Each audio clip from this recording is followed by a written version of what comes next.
porque nós temos despertado para muitas coisas, e todas elas para honrar e glorificar o nome do Senhor. Nada é para nós mesmos, nada é para nossa honra, nada é para nossa glória, nada é para nossa satisfação, e ai de nós se fizéssemos coisas aqui para nossa satisfação. Louvado seja o Senhor, porque nós temos temor do Senhor.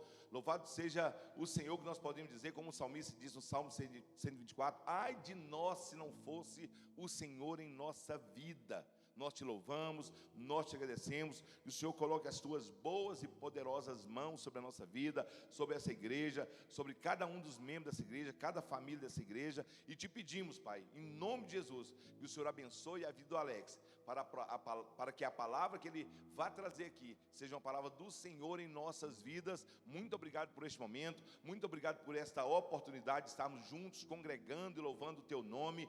Ó Deus, é um privilégio estar na casa do Senhor, cantando, programando, projetando, tudo para honrar e glorificar o nome do Senhor, que é digno e santo, e nós te agradecemos. E também os pedidos que são feitos ao Senhor, são todos em nome de Jesus, o teu Filho amado e querido, o nosso Salvador maravilhoso.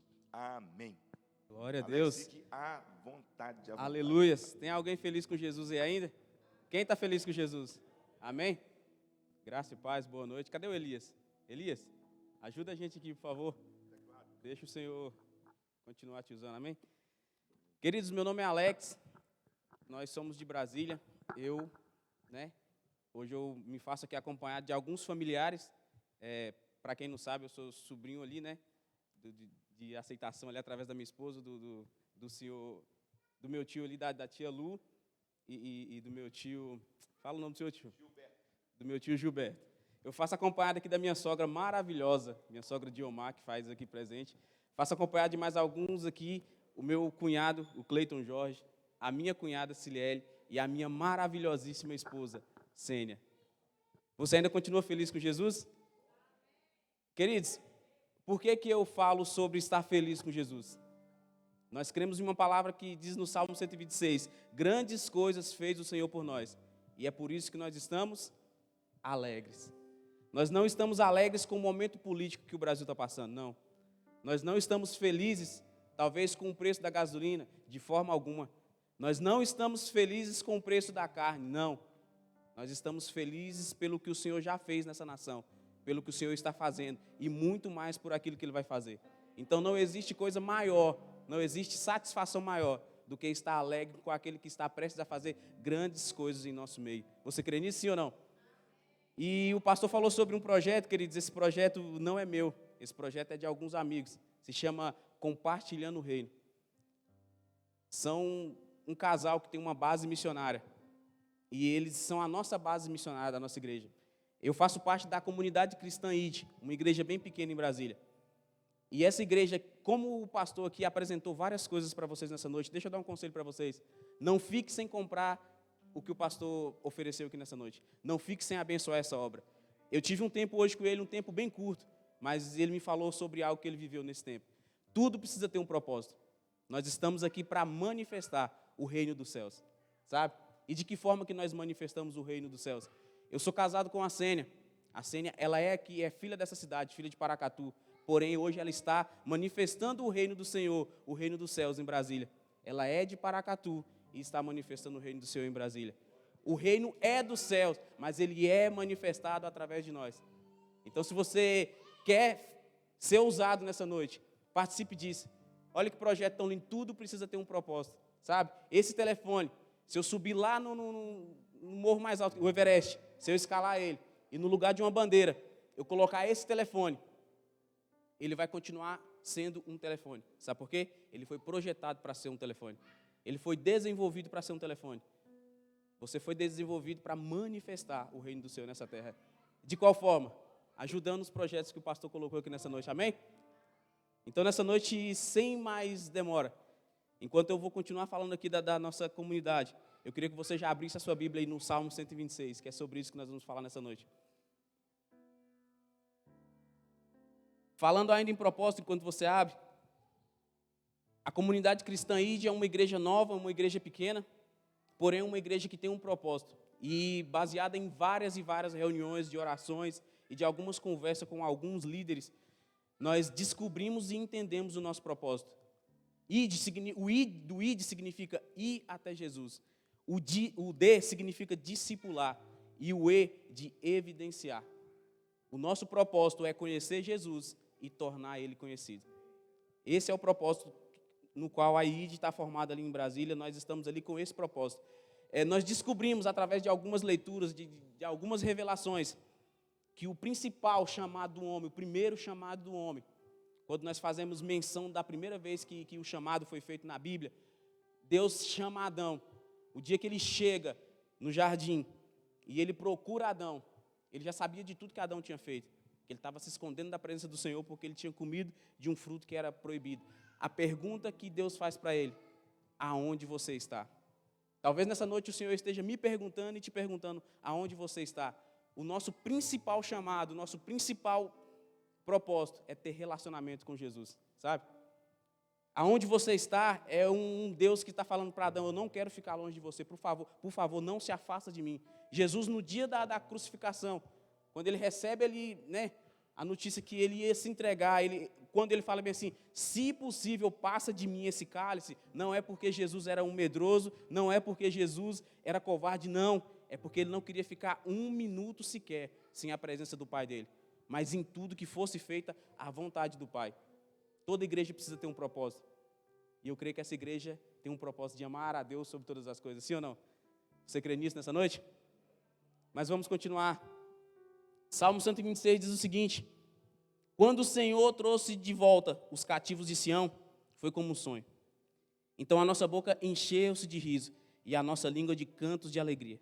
Até nas outras nações se dizia: grandes coisas fez o Senhor por nós, grandiosas coisas fez o Senhor por esse povo. Sim, grandes coisas fez o Senhor por nós e é por isso que nós estamos alegres. Senhor, restaura-nos assim como enches o leito dos ribeiros no deserto. Aqueles que semeiam com lágrimas, com cantos de alegria colherão. Aquele que sai chorando enquanto lança a semente, voltará com cantos de alegria trazendo os seus feixes. O Senhor trouxe de volta o povo de Israel. Queridos, essa versão ela fala quando o Senhor trouxe de volta os cativos de Sião. Mas a Bíblia Almeida revisada e atualizada, que foi a primeira vez que eu li sobre esse texto, ela fala bem assim: quando o Senhor mudou a sorte do povo de Sião. Quando o Senhor mudou a nossa sorte, então nós ficamos como quem sonha. Quem aqui tem algum sonho ainda para se realizar? 2, 3 pessoas. Eu tenho vários sonhos. Alguns sonhos, sabe, eu considero como naturais. E outros sonhos, eu considero assim sobrenatural. Eu acho que eu não vou alcançar, mas eu ainda continuo sonhando. E todas as vezes que eu lembro desses sonhos, sabe, eu fico extremamente feliz. Porque eu estou imaginando que isso vai acontecer um dia. Alguns sonhos já se realizaram. Hoje, eu sempre, por onde eu vou, falo isso. O nosso maior sonho, meu, da minha esposa, da minha casa, é ter o nosso primeiro filho, sabe? E quando ela fala assim: eu fui em tal lugar, e uma médica falou para mim assim, que está prestes a acontecer porque está tudo bem. Eu fico assim como, Só que na maioria das vezes nós colocamos sorte. Como que no Brasil, o que nós chamamos de sorte? Mega da sorte. Ganhar na loteria que é sorte. Fulano de tal ganhou um carro, isso é sorte. Não, queridos. Hoje nós vamos aprender que sorte nunca foi isso. E um dia o Senhor mudou a sorte de um povo. Só que o que esse povo fazia? Quando está falando aqui, quando o Senhor mudou a nossa... É depois que esse povo foi trago de volta. Quando essa versão está falando, quando o Senhor trouxe de volta os cativos de Sião, existia um povo que, por conta da sua desobediência, vira para a pessoa que está do seu lado e fala assim: desobediência, por favor. Por conta da desobediência desse povo, eles foram parar em um cativeiro. Eles foram levados para a Babilônia. E eu não sei se você sabe, mas o significado da palavra Babilônia é lugar de desordem, é falta de ordem, sabe? Um lugar totalmente desordenado, onde ninguém respeita as leis, onde, sabe, é a fornicação, é a pornografia. É um lugar totalmente desordenado, é um trânsito desordenado, é onde as pessoas falam palavrão, é uma vida inteira de promiscuidade, ou seja, um lugar de confusão, falta de ordem. Então, um povo, por conta da sua desobediência, foi levado em cativeiro para esse lugar. E quando a gente está falando falta de ordem, o significado da palavra Babilônia significa lugar de desordem, verdade. E hoje, geograficamente, onde fica a Babilônia, queridos?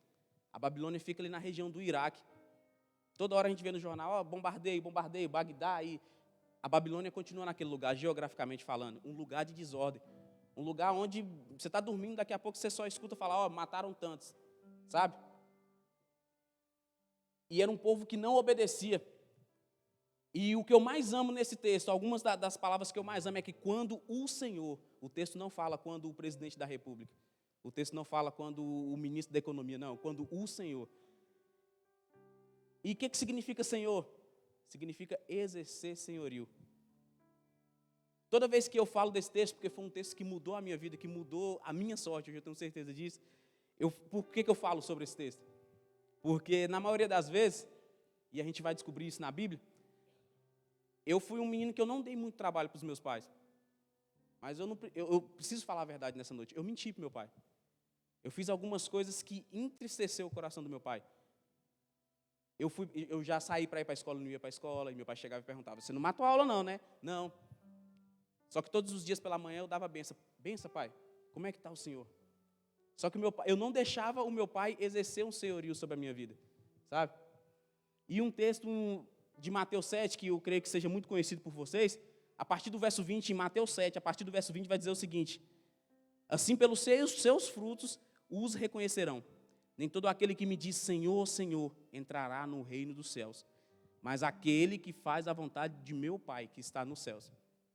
O texto vai continuar e lá no final ele vai dizer que naquele dia, algumas pessoas virarão para ele e falam assim, no seu nome, Jesus, eu fiz milagres, eu entoei os louvores mais lindos, expulsei demônios, fiz um monte de coisa. E nós corremos sim um grande risco, que ele nos reprove. Apartai-vos de mim, sabe? Por quê? Porque talvez nós viemos aqui num culto abençoado como esse, uma igreja maravilhosa como essa, e quando nós saímos daqui, nós não deixamos mais ele exercer o senhorio. Ele é o Senhor dessa noite, Ele é o Senhor ao qual nós louvamos, ao qual nós cantamos, mas quando nós saímos daqui, o Deus que se manifesta na nossa vida é o dinheiro, é o carro que nós temos, é o trabalho que nós não podemos faltar, e nós não deixamos o Senhor ser Senhor na nossa vida. Hoje, quando o pastor falava da situação que ele passou, tudo precisa ter um propósito, pastor. E o propósito é ele mostrar que ele é o Senhor da vida do pastor. Quem crê dessa forma? Ele precisa ter um propósito para tudo. Então, quando o Senhor, queridos, só que esse povo que a gente está falando aqui, eles não consideravam Deus como o Senhor da vida deles. Então, eles mentiam. Então, eles fornicavam. Uma vida promíscua. Eles foram reprovados. E eles foram levados para a Babilônia. Não sei se você já leu sobre esse texto, se você já leu sobre essa história, mas eles ficaram 70 anos escravizados. Eles ficaram 70 anos em um cativeiro. Queridos, 70 anos não são 70 minutos. 70 anos não são 70 horas.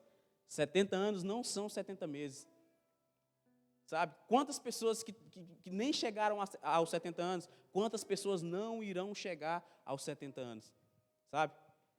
E eu creio que não vai ser o caso dessa igreja. Essa igreja reconhece e vai continuar reconhecendo Deus como o Senhor, o principal, o soberano, aquele que está sobre todas as coisas.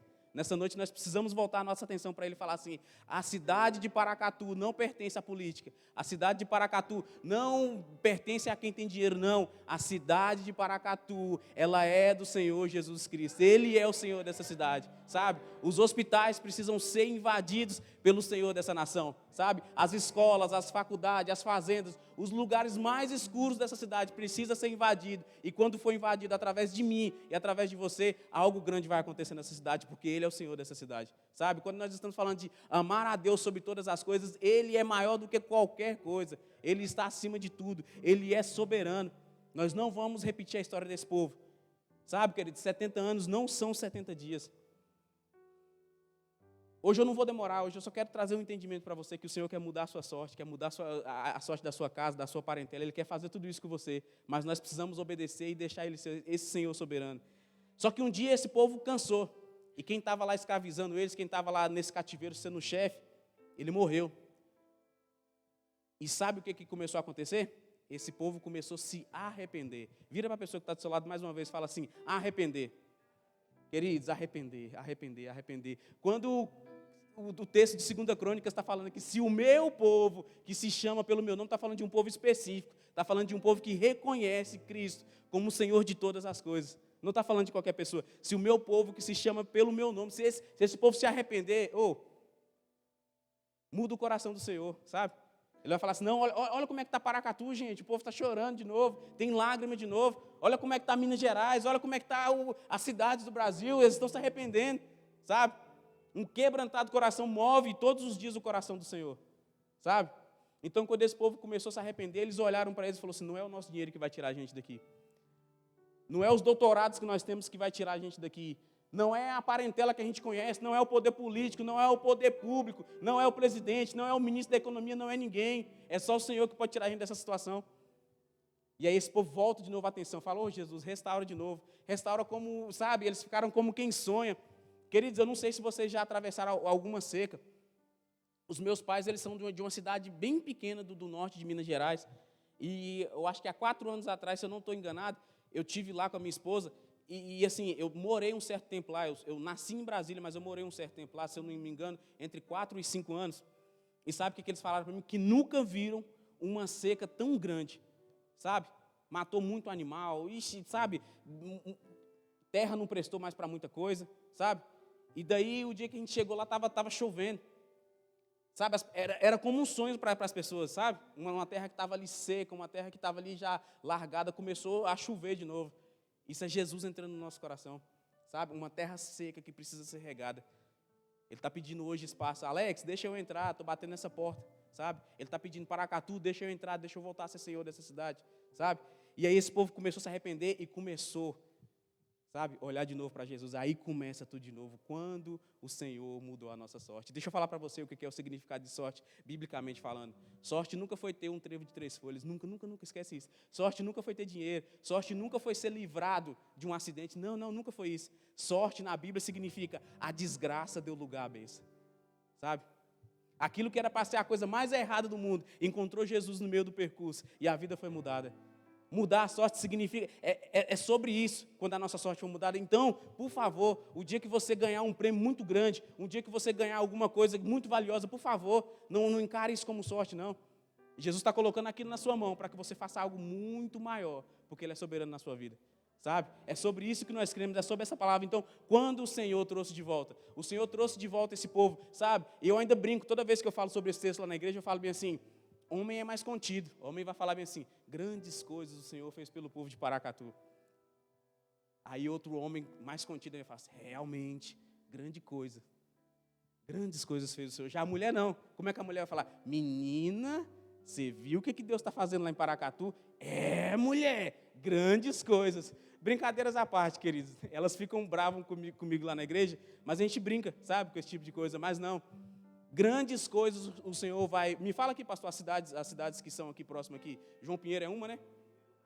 Unaí. Já pensou? Cristalina, uma cidade próxima. Brasília está falando, meu Deus, vocês não estão sabendo, não? O quê? Um avivamento daqueles assim que está acontecendo. Estrondoso em Paracatu. Entre as nações se dizia, grandes coisas fez o Senhor. Aí Belo Horizonte afirma, verdade. Um dos maiores celeiros de adoração está acontecendo em Paracatu. Sabe por quê? Porque o Senhor trouxe de volta. Quem estava cativo na pornografia, quem estava cativo na fornicação, na promiscuidade, restaurou. Então Ele mudou a sorte. Quando o Senhor muda a sorte, queridos, a notícia vai chegar longe. Quem aqui já teve a sorte mudada pelo Senhor? Eu tenho certeza que Ele já mudou a minha sorte. Sabe? Então sorte nunca foi ganhar dinheiro. Sorte é a desgraça, deu lugar à bênção. Aquilo que era ruim, a partir de hoje não é mais ruim. O Senhor entrou, sabe? Então, tudo isso tem a ver. Quando eu falo que o Senhor mudou a minha sorte começou a ser mudada através de Paracatu. Eu sou casado com aquela mulher linda ali, queridos, sabe? Ela é filha dessa cidade. E é através da vida dela que eu consigo entender que todos os dias a minha vida tem um propósito, sabe? O Senhor não colocou ela na minha vida para que eu continuasse sendo o mesmo Alex de alguns anos atrás, não. É preciso ter mudança, sabe? Então, por favor, a hora que o Senhor te apontar alguma pessoa, não coloque ela à margem da sociedade. O Senhor está te usando para mudar a sorte daquela pessoa. Amém? Que nessa noite nós venhamos sair daqui entendendo isso, sabe? Senhor, restaura-nos, como enches o leito dos ribeiros no deserto. Queridos, deserto é lugar que dá rio, que dá água. Deserto é um lugar totalmente seco, um lugar onde faz muito calor durante o dia, onde faz muito frio durante a noite, sabe? Eles estão pedindo, por favor, restaura-nos assim, sabe? Faz uma obra na sua vida que as pessoas irão ver, eles vão saber que nunca foi, sabe? Nunca foi a minha capacidade, nunca foi a capacidade do meu pastor, não. O Espírito Santo está entrando, está fazendo uma obra maravilhosa, sabe? E o texto continua: aqueles que semeiam com lágrimas, com cantos de alegria, colherão. Eu não sei se você sabe o que as lágrimas nesse texto aqui, elas querem dizer. Queridos, já pensou, você está 70 anos, você está sem perspectiva nenhuma de vida. Você está num cativeiro onde você não sabe que dia que você vai sair desse cativeiro, onde você não sabe que dia que esse tormento vai passar, você só consegue chorar, você não consegue ver perspectiva de vida, sabe? E o texto está falando sobre isso, aqueles aqueles que semeiam com lágrima. Semear é você orar ao seu Deus e falar assim: Deus, eu não consigo mais ficar nesse lugar. Deus, eu não consigo mais terminar essa semana de jeito. Por favor, vem com providência nessa noite. Chorar com lágrimas é porque eles não tinha mais outra coisa, sabe? É um tormento eterno. Meu Deus, será que dia que isso aqui vai passar? Então eles choravam. Só que o dia que esse povo começou a se arrepender, as lágrimas dele também já não foram mais as lágrimas de falsidade. Foi umas lágrimas que chamavam a atenção de Jesus. Falavam: Deus, por favor, nós só temos o Senhor nessa noite. Aquele que sai chorando enquanto lança a semente, voltará com cantos de alegria, trazendo os seus feixes. Queridos, eu não sei o que você entende trazendo os seus feixes. Feixe nunca foi uma coisa pequena, queridos. Feixe sempre foi uma coisa grande, trazendo os seus feixes. É plural, não é algo pequeno que Jesus quer fazer nessa noite. Não é algo pequeno que Jesus quer fazer daqui para frente. Ai, mas é porque minha mãe falou comigo que eu nunca vou ser nada. Não é o que a sua mãe está falando, é quando o Senhor mudar a sua sorte, sabe? Nós não precisamos crer, no que a comunidade diz, não. Jesus está querendo fazer algo muito maior do que as pessoas estão vendo na rua. Você vai passar na rua e as pessoas falam assim: como? Eu só posso, tem que ir para a igreja desse pastor aí, não tem como não. Eu tenho que ir para aquela igreja. Não, pelo amor de Deus, olha a desgraça que fulano de tal era, olha o que ele está virando. Não é a obra do pastor, é a obra de Deus. Traz Jesus hoje para o centro, sabe? A gente sempre fala na igreja, a gente sabe que talvez o Deus desse século seja um Deus chamado Mamon, sabe? Onde me pagar mais eu estou indo. Onde eu ganhar mais é o meu lugar. Não, queridos. O maior lugar que um homem pode estar, ou uma mulher de Deus, é aos pés do Senhor. A partir de hoje, por favor, quando o seu telefone tocar pela manhã, como o meu toca, eu coloco para despertar, na maioria das vezes, queridos, eu preciso entender que nem só de pão vai viver o homem. O pão nosso de cada dia, ele precisa ser nos dado hoje. Amanhã ele vai prover. Mas, por favor, vai para os pés dele e fala assim: provê, Senhor, porque eu não confio na força do meu braço. Eu não confio na minha conta bancária, eu não confio no cargo que eu tenho, não. Eu confio no Senhor, sabe? Aquele que sai chorando enquanto lança a semente voltará com cantos de alegria, trazendo os seus feixes, sabe? Você não precisa ser aprovado mais por ninguém, você precisa ir para a presença de Cristo. E Ele te aprovar, e é a partir daí que um caráter de um homem e de uma mulher é mudado, sabe? Eu queria falar mais com vocês, mas em uma outra oportunidade, se Deus quiser, nós vamos estreitar um pouco mais de relacionamento e nós vamos estar aqui outra vez, em nome de Jesus. Mas hoje, eu quero te pedir, por favor, dá lugar para Jesus mudar a sua vida. Dá lugar para Ele mudar a sua sorte. Eu sempre gosto de me expor um pouco sobre o que Jesus fez comigo, sabe? Eu sou um filho, eu sou de uma família de 3 irmãos. E eu sou o segundo irmão dessa família. Eu tenho uma irmã mais velha e tenho uma irmã mais nova, sabe? E lá na minha casa, essa irmã mais velha, ela conseguiu se formar. A irmã mais nova conseguiu se formar, e eu nunca dei muita, importância assim para o estudo. Terminei ali o ensino médio e fiquei super tranquilo. Só que o que aconteceu? A minha mãe e o meu pai, eles nunca foram aqueles pais assim de ir até a escola, pegar boletim. Não, eles não eram esses pais. Só que eu entendi por que eles não foram esses pais. Um dia o Espírito Santo falou para mim porque eles não foram. E eu entendi tudo aquilo. E um dia eu fiquei muito triste, eu sempre colocava a culpa é do meu pai, a culpa é da minha mãe, a culpa é de todo mundo, menos a culpa era minha. Porque eu via a minha irmã mais velha com foto com a minha mãe e com meu pai de beca, jogando a beca para cima, eu estou formada, todo mundo vai saber que eu estou formada. Eu via a minha irmã mais nova jogando a beca para cima, com meu pai, com a minha mãe e com a foto sendo formada. Depois a minha mãe adotou uma neta, trouxe para ser filha, e essa neta também, ela conseguiu se formar, conseguiu jogar a beca para cima e tirou foto com a minha mãe. E todas as vezes que eu procuro, eu até então não tinha foto com a minha mãe formada. E um dia eu chorei muito, e o Espírito Santo falou bem assim para ele: eu já mudei a sua sorte. Então, mais do que um diploma colado em qualquer parede, mais do que uma foto com beca, mais do que qualquer coisa, é a obra que eu fiz na sua vida, sabe? Então, não importa o que as pessoas falaram, o Senhor já mudou a sua sorte. E muitas vezes, é culpa da minha mãe, é culpa do meu pai. Não, queridos. O dia que Jesus entrar, quando o Senhor mudar a sua sorte, você não vai culpar mais ninguém, você vai saber que foi Ele que fez tudo. Então, hoje, todas as vezes que eu vejo alguém tirando foto com beca, eu só sei agradecer e falar assim, obrigado, Jesus, porque mais do que uma beca, o Senhor já fez na minha vida. Eu já não sou aquela pessoa mais triste, o Senhor mudou a minha sorte em tantas outras áreas. Mas eu queria compartilhar com vocês isso nessa noite. Por favor, queridos, é um texto tão pequeno, um texto que você pode ler pela manhã, mas é um texto que mudou a minha vida e pode mudar a sua vida, amém? Em nome de Jesus, obrigado, pastor. Queria ter compartilhado isso aqui com vocês, tá? A gente veio lá de Brasília para ficar aqui uma semana. Hoje a gente ia embora pela manhã e depois dando uma volta aqui tive um tempo de mesa com o pastor. Tive um tempo de, aqui um tempo curto, mas a gente teve um tempo aqui. E eu estou saindo daqui muito feliz, sabe? Eu vejo que a minha família, eu vejo que os meus familiares aqui, o Senhor já mudou a sorte dele. Nada pode ser impossível para o Senhor nessa noite. Nada. Se você precisa que alguém mude a sua sorte nessa noite, coloque a sua confiança no Senhor. Amém? Muito obrigado, pastor. Agradeço. Alex, obrigado. Fica aqui. Amém, Didi? Você que é o mestre da sabatina, podemos trazê-lo novamente? Pode trazer de novo, Alex.